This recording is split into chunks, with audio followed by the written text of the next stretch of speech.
On a vu les deux petits films, il n'y en a eu qu'un, je ne sais plus. C'est parfait. Merci beaucoup pour ça, évidemment. Bonjour mesdames, bonjour messieurs, merci de nous rejoindre pour cette deuxième table ronde.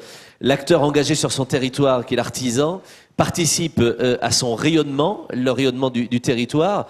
On va voir ensemble comment ouvrir des portes aux jeunes, aux personnes en réinsertion, sur des projets d'intérêt économique. On va parler de formation, de la manière de faire découvrir les métiers de l'artisanat avec chacune et chacun d'entre vous. Je vais aller plus loin avec vos voisins, Anne Thiraud-Gérard qui est à nos côtés et Didier Hildebrand, auquel je passerai la parole ensuite. Et puis on diffusera tout à l'heure d'ailleurs une petite vidéo, mais un peu plus tard. Anne Thiraud-Gérard, vous êtes la dirigeante d'une entreprise qui s'appelle Collection Pierre Cuneau-Blandin. C'est ça. Vous êtes présidente, d'un machin qui s'appelle le PLAB. Alors vous allez me dire ce que c'est le PLAB. Vous êtes à Liffol-le-Grand, dans les Vosges. C'est quoi le PLAB d'abord? Alors le PLAB, c'est une association qui a été fondée il y a 25 ans maintenant. On est déjà des vieux par rapport à d'autres associations. À 25 ans, ce que j'ai entendu. Et donc, ce sont des professionnels de l'ameublement au départ. Donc c'était pour développer la filière ameublement dans notre région. D'accord. Sur la région de Liffol-le-Grand, on fabrique surtout des chaises. J'ai entendu parler d'agencement tout à l'heure. On fabrique surtout du siège, mais aussi du meuble. Et on avait besoin de regrouper toutes ces entreprises pour faire des actions collectives ensemble. On a été soutenus par les pouvoirs publics, par les élus locaux. Alors en plus, elles sont nombreuses. 138 adhérents, 5166 salariés. Alors, on représente 5000 salariés avec les 130 adhérents, un peu plus de 130 adhérents qu'on a aujourd'hui, puisqu'on est aujourd'hui région Grand Est et représentant de notre filière ameublement dans la région Grand Est. Avant, on était une centaine d'adhérents quand même déjà, rien que sur la région Lorraine, où les entreprises sont principalement situées. Alors, c'est né en 92 d'une initiative conjointe des entreprises de toute la filière ameublement. L'action, donc, depuis, ça a été quoi? Hormis fédérer des gens sympathiques, ça sert à quoi? C'est de fédérer, c'est de mutualiser les besoins, c'est d'aider les entreprises à aller de l'avant, parce qu'il y a quand même 75% des entreprises adhérentes qui sont des artisans. On a aussi des artisans d'art, on a 28 entreprises qui sont labellisées entreprises du patrimoine vivant.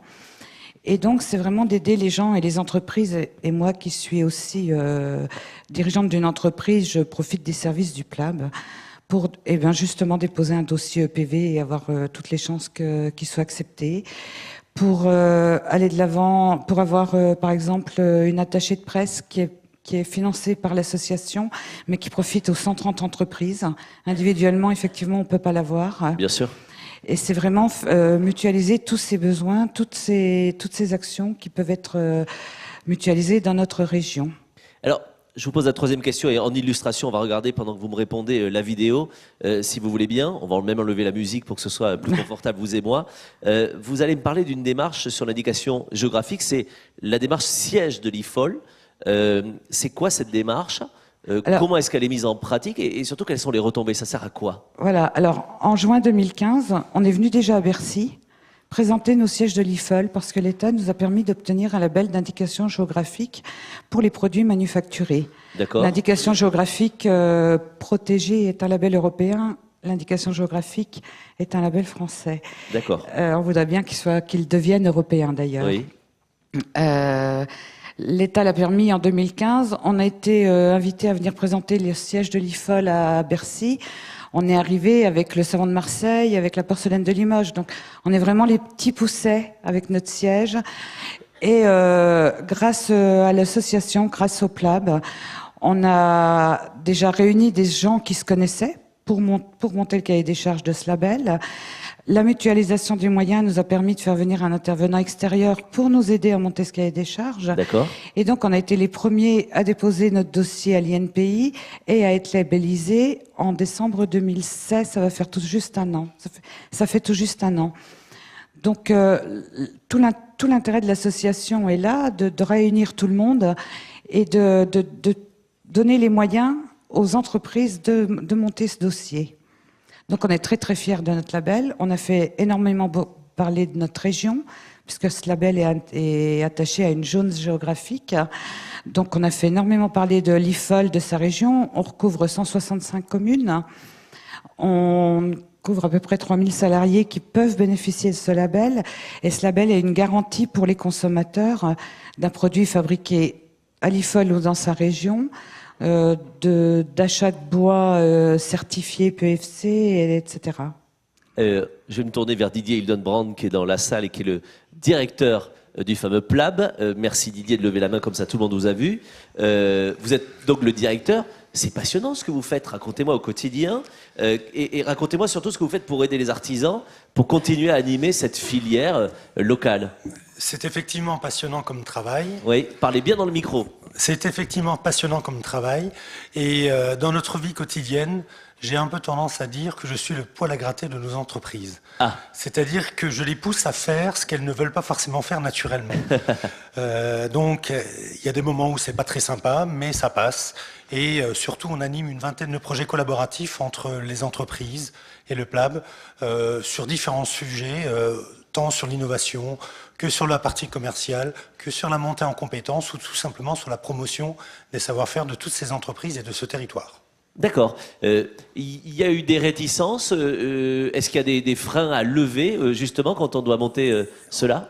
Oui, des freins, il y en a en permanence. C'est quoi? C'est la crainte du concurrent d'à côté? C'est quoi? Eh ben, écoutez, à l'IFOL-le-Grand, vous êtes dans un village de 2000 habitants.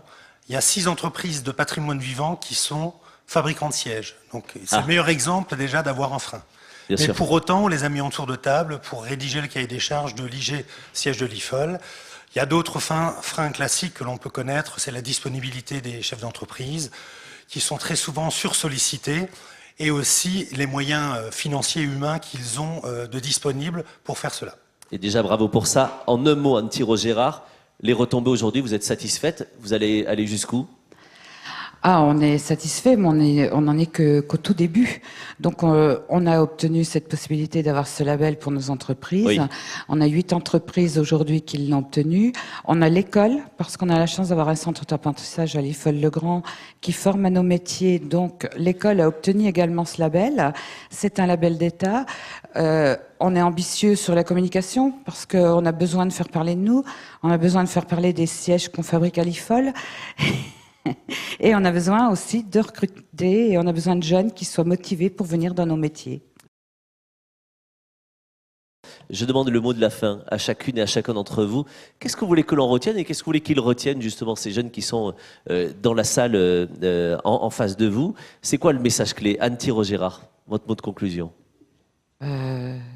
Oubliez les 98% de bacheliers, venez dans les métiers manuels.